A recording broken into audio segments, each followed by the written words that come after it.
What is up, my beautiful people? Exile451 here with you again. Happy Friday. You made it through the work week. Now you've got that wonderful weekend to look forward to. Let's start it off right with some r/FeelGood. Only one story today because it's a little long, but I think it's a good one and I'm sure you're gonna love it. Don't forget to hit that like button and subscribe if you enjoy the video. Feel free to leave a comment as well. I always love to hear from you guys. Now sit back, relax, and let's get you feeling good. Life reflection post for the end of the semester. So it's almost 1 a.m. as I lay in my bed. Tomorrow is my last day of school. I have to present a poster on an experiment me and a lab partner ran, and it's just a cakewalk. Earlier today, I took my 2 final tests, and one I literally think I got 100% in, and the other I am glad to feel that I at least think I did well. Once I took those tests, I felt a huge weight lift off of me, and I feel like I ended the semester on a good note. Probably might get an A in one class, probably 2 Bs, probably a B and a C. I'm just honestly happy I passed. My semesters before this, I would cringe when grades came out, hoping to see at least a C- for these upper division classes I'm taking. I wholeheartedly hate that feeling.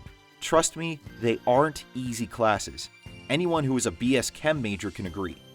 So this semester, knowing I'm going to pass for sure, having the hopes of shooting for something better than a C felt so good. Reflecting on this semester, last semester, pretty much the last couple of years, I'm proud of how far I've come to reach this point. My parents severed me from their lives, threw all my crap on the front porch, and told me to screw off pretty much. Told me to change my address on everything because they're tired of getting my mail. Complete crap. My girlfriend at the time was there for me during that crisis.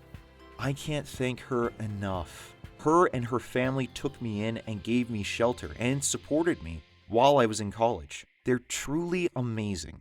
All the while I commute an hour to school, an hour back home, working sometimes 40, 50, 60 hours a week, up to 20 hours at a time, nodding off while commuting to school because I'm so tired, still managing to make it through school half asleep. I'm proud of myself. Waking up at 1 a.m. to get ready for work that's at 2 a.m., get off around 7, 8, or 9 a.m., hopefully, go home and get ready for school, drive an hour to school, leave school around 8 p.m. or so, don't get back home until after 9 p.m., and try and sleep around 10 p.m. if I'm lucky. And then I do it again the next day. How the heck did I do it? I don't know, but I did. I've had to cut out friends because of a misunderstanding that was going to divide our friend group in half. So I decided to just walk away and let them have each other. I've met incredible people at school and befriended tons through my other job at my college. Oh yeah, I have 2 jobs as well. Forgot to mention that. They're so supportive and honestly the best people on earth to be around and to have in my life. Eventually, I hurt my girlfriend so much during our 3+ year relationship that she couldn't trust me anymore. There was always this doubt in her head of what I was doing, where I was at, who I was with, etc. It became unhealthy, but I understood it. She was just scared of losing me, and in the end, she did. We broke up, mutually, and because I was staying with her and her family, I felt like I didn't belong there anymore. So I started looking for people who needed a roommate, and lo and behold, my coworker at school says a spot just opened up in his house. I jumped on it. During the last month I was at my ex's house, we talked about everything. Don't be mistaken that there wasn't the fresh breakup rage and sadness that happens in every relationship. It was still there, but we got past that stage and we became closer than ever. It's so ironic. She helped me move, she helped me get furniture, she helped me build furniture. She's amazing. So, now after I settled in, finished my last 2 weeks of instruction, and then with this being finals week, taking those tests was like a cherry on top. It felt so good being able to sleep for hours on end in a brand new bed and only drive 15 minutes to school. It felt so good taking notes with a full night's rest, going to the gym with energy to actually lift things, studying and taking exams with a fully rested mind. I noticed a big difference. I strengthened my mind and body, and throughout all these experiences these past couple months, I strengthened my soul as well. There's times where I felt like I could have broken at any moment, but I didn't, and kept pushing and fighting. And here I am now. One semester away from this degree I'm killing myself for. A degree that I cut off friends for, that I lost sleep for, that I worked myself to the core for, that I starved for, that I almost crashed and died for. I'm so close to graduating, I can taste it. To those who supported me, I appreciate you and everything you've done for me. Forget my siblings for ruining their lives and trying to ruin mine. Forget my parents for throwing me away because I was never good enough or wasn't just like them. Forget my friends who thought they could double-cross me or stab me in the back when I wasn't looking.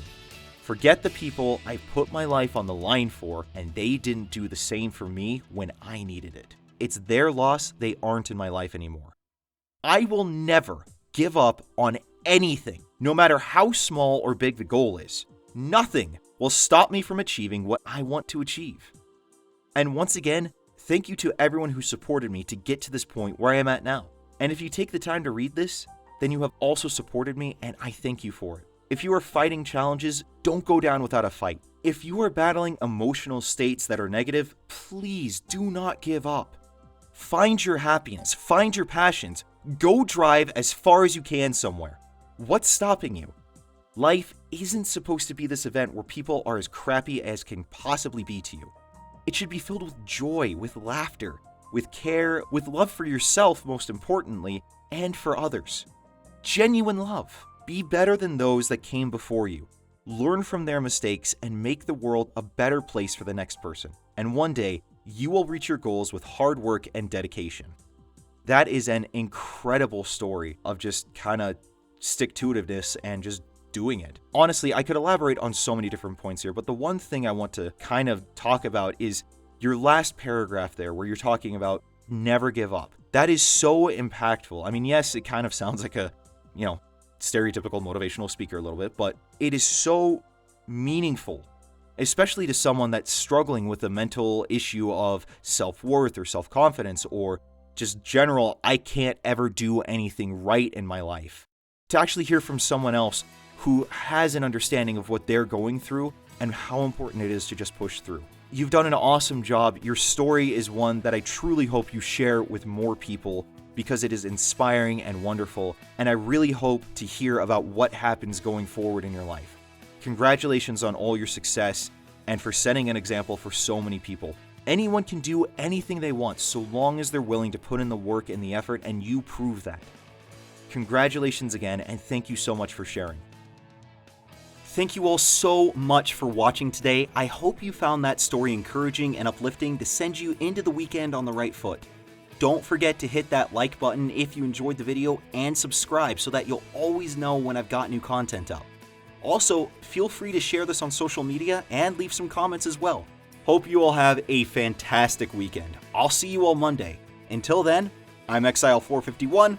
Stay beautiful, people.